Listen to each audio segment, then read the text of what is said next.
We believe that videos, images, words, and sounds have the absolute power to inform, inspire, and entertain.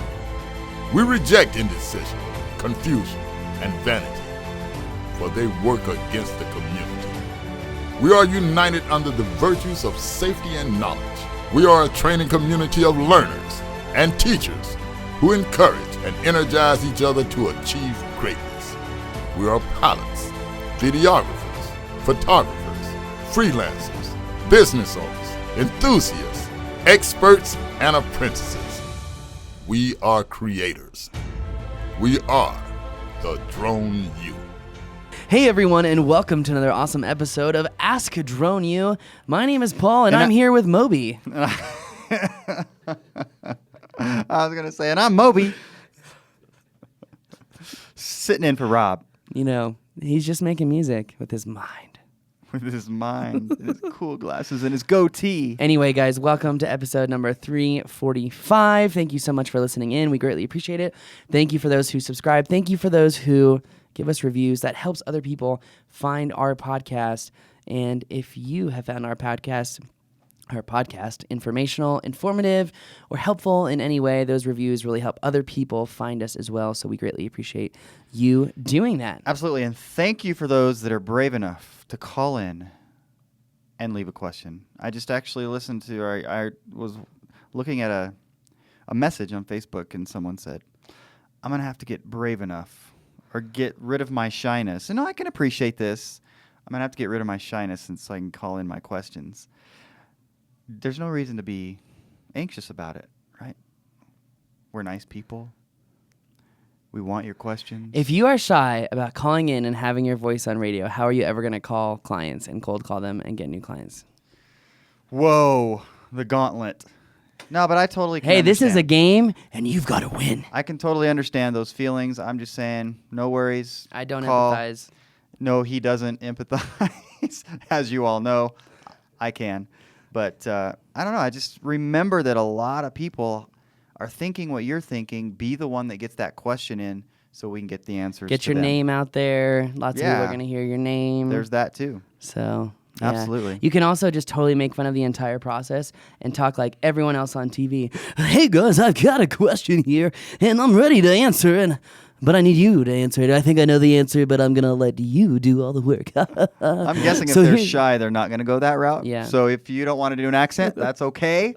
We dig them, but we don't expect them necessarily. Yes, my name is Peter, and I really, really want to know, can I fly my drone over the London Bridge? Because it's falling down. Here's what I want to know. Do I actually look like Moby? Yes. Can we... Yes. I love it. Paul has like two accents. Only two. He has two accents. I've got other accents. I think, What do you got? If we're going to step out of the box here, we're going to be the people to show other people and lead them into stepping out of the box. All right, what are my other accents? What other accents do you have? Oh, that was awful. I don't know what that was either. Oh, man, you just messed up my mind on that one. Borderline racist. Borderline racist. What? There's absolutely No, I don't think not. so. I don't think so. I am from Mother Russia. We do not take chaser with vodka. We eat pickle. We eat pickle. It is cheaper. And then I've got, I think, hold on. How about Indian? Do you like curry? There you go. That one was so bad. Oh, goodness gracious. Could you generalize worse than that? That was terrible. That was so bad. Okay, we're having too much fun. Yeah. We're sorry. It's a short question today. We had to have a little fun with the podcast. Actually, it's a short answer. They're generally short questions. Anyway, let's get right into today's question. Yeah, before we get into trouble. Which is brought to you by the app we made, Legal Flyer, because you got to get property releases wherever you fly. So if you're not using that app, what are you doing? You're opening yourself up for liability, especially when, do you ever get those times, Rob, when someone who's angry comes up to you and says, your drone flew over my property and I'm going to shoot it? And then there's like, I'm going to call the cops. And you say, call the cops, because here's my permission slip to fly over the property. Pia, pia! And that's when you drop your phone like a mic and walk away. Or not. You go to the store because you broke your screen. That's right. As our producer said, and then you go to the store because you broke your screen. Yeah. So Don't do that. unless you have an OtterBox. Anyway. I don't know. so- I don't see you throwing around your new. Is the screen broken? I don't want to look at it. Is the screen broken? I can't see it. It's face down. We're good.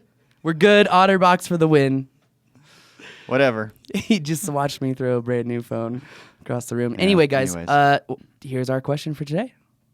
Are you a drone pilot? Are you operating under a Section 333 exemption? Then you may be familiar with Item 27, which requires you to get a property release for every flight over property. Legal Flyer is an app for iPhone and iPad that helps you create professional property releases in less time than it takes to do a pre-flight check. You can add your pilot info, you can sign in, hand it to the property owner for their signature. But wait a second. Legal Flyer's advanced integration automatically adds latitude, longitude, and even altitude. Then add a panorama straight from the app. Everything drops into a single-page PDF you can share with a single tap. It's compliance at light speed. Visit LegalFlyer.com for more information or get it straight from the App Store. Legal Flyer. Property releases for professional drone pilots. Hi, Drone U. Rob from Seattle here again. I have a unique situation where I happen to be within about a half mile of the main Boeing plant in Everett, Washington, which means that my DJI Phantom will fly in the backyard just fine, but if I get too close to the house, I am going into the warning area, so it does want me to land. I've been trying to look for big open fields in my area where I can go fly, but there's a lot of airports in this area. Do you guys have any recommendations? So, Rob, you're the master on this one. I'm the master. And we just want to clarify, I think the question he's asking is not about, like, how can I figure out creative, cool places to fly? Which It's- actually would be a good question as well. Which, to answer that question, I would say go to your local online news source or TripAdvisor and look for, like, lists like you see on like a Newscastic where it's like 10 best water holes to swim in New Mexico. You know what I would do is I would go to Google and Google a particular area that you're looking at and then click on the images results. Yeah. And then see where those images are that you think looks like a cool place. And then there you go. You found a place to go check out. Totally. And then if you want to figure out if you can fly there, check out the website, airmap.io. What's that going to tell me? That's going to tell you where you can, where you can't fly. Okay. Is it hard to read? Is it something that I need to have a little bit of knowledge to understand, or is it pretty Well, user-friendly? for recreational operations, remember, you could tell you that you're in a no-fly zone, but if you call and notify the tower and you be a nice little boy or girl and you send sweet, sweet praises of gratitude to them, they'll 100% most likely let you fly. Okay, but what if they don't? What if I do all that sweet stuff that you just talked about and they say, Well, no, here- you can't fly? Here's a perfect example. There could be instances where they legitimately can't let you fly. Like if there's a TFR, for example, Bernie Sanders is coming into town Friday. Yeah. It's like TFR everywhere. You can't fly Right. anywhere Friday. Yeah. So if you're in New Mexico this Friday, Don't fly. Don't All right. fly. So So there in- are things that are outside of their control, and you do have to listen to them. So here's the thing, though. You call in and you're very friendly and you do what you're supposed to do, which is to inform them, right? Inform. That you're going to fly. and Notify. Give them your coordinates, right. I guess what your purpose is and maybe a little bit of information about what you're doing. And they still say, nope, I can't let you do it. They don't necessarily have to give you an explanation. You're just informing them technically. But do you still heed what they've said? Well, see, this is something I've talked about with John because John Rupert, our lawyer here at Drone U, because the guidance says one thing and the law says another thing. So guidance says, you're just supposed to notify air traffic control. That's that, right? You're not asking for permission. What if they tell you no? Well, it doesn't matter. You're just notifying them. But if you look into the FAR aimed book and it says, as a pilot, if you call into the tower and they say you cannot fly and you don't heed their advice, there are very significant penalties. Yeah. But then we get back into the definition of drones as aircraft and are drone pilots really pilots? And, how come these two things contradict one another? And, in John's book, he put an entire table of where drone-related definitions and terms contradict one another in the same book in different chapters. And in sometimes 3 or 4 chapters, they contradict one another. So it's very confusing, very gray area. I think we have to do the human thing here and really focus on, hey, we're all humans. Let's be nice to each other. And Yeah. And again, just notify them. There are instances where they're going to say, look, you can't fly today. And I think if you're nice and you're kind to them, air traffic control is not your local FSDO guy. Though that's a whole nother story. And I kind of wish that FSDO people would be a little bit more sincere as well. But, the thing is that ATC will treat you well. They will notify you if there's something going on.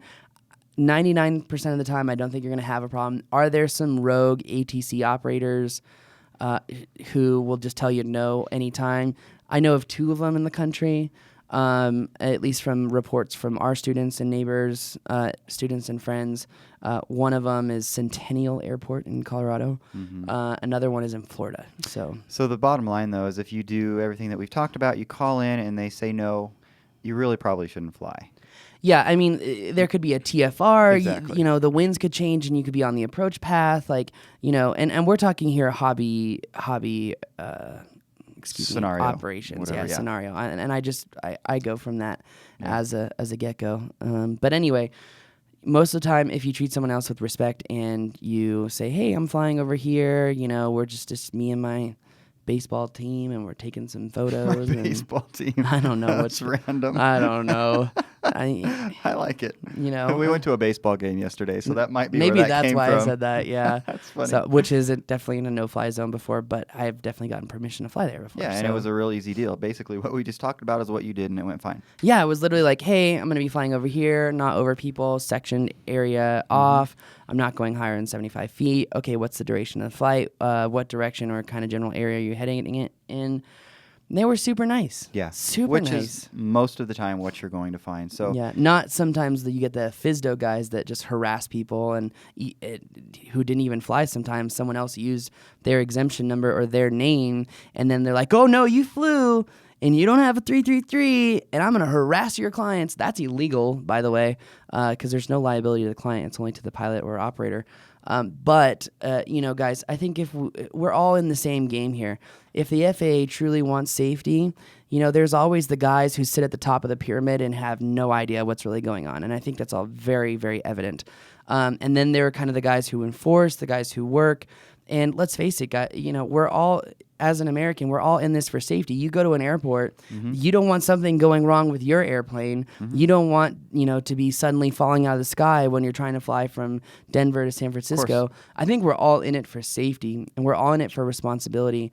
And there is definitely a gap in information from people having the expectation of buying a drone at Best Buy and then saying, oh, I can just fly it anywhere at any time and go fly it. There is that gap of education, and that's the gap that we're trying to fill. But, together as a community as a whole, we can fill that gap, and we can make it a safer, more responsible community. Absolutely. So airmap.io, why is that so hard to say? Anyways, that's a place Rob can go and get the information he seems to be looking for. Definitely. And some people would say, oh, well, you can get AirMap in the Hover app. Yes, you can, but you can't change certain variables inside of the software. So I would highly recommend using AirMap on its own. You could just go into your browser on your phone, app.airmap.io, and it'll take you right into the application itself. It's not perfect. It's glitchy, Right. I've even been right in the middle of an area I thought I shouldn't fly, and it's like, no, you're okay to fly. And then I got better data connection an hour later, and it's like, no, don't fly. So, it's all dependent on data connections and GPS and everything. But also, if you're flying in an area that someone else may think is questionable, but you're in between two circles, screenshot it just for your own protection. I've done that before. Someone came up to us and was like, hey, this is a no-fly zone. You're on the beach. And I actually showed them the map, and I was like, no, we're not. We're outside of it by 500 feet. Leave us alone. And they left us alone. So it's all about being educated. Right. And being respectful when that happens. Don't be a jerk. Yes.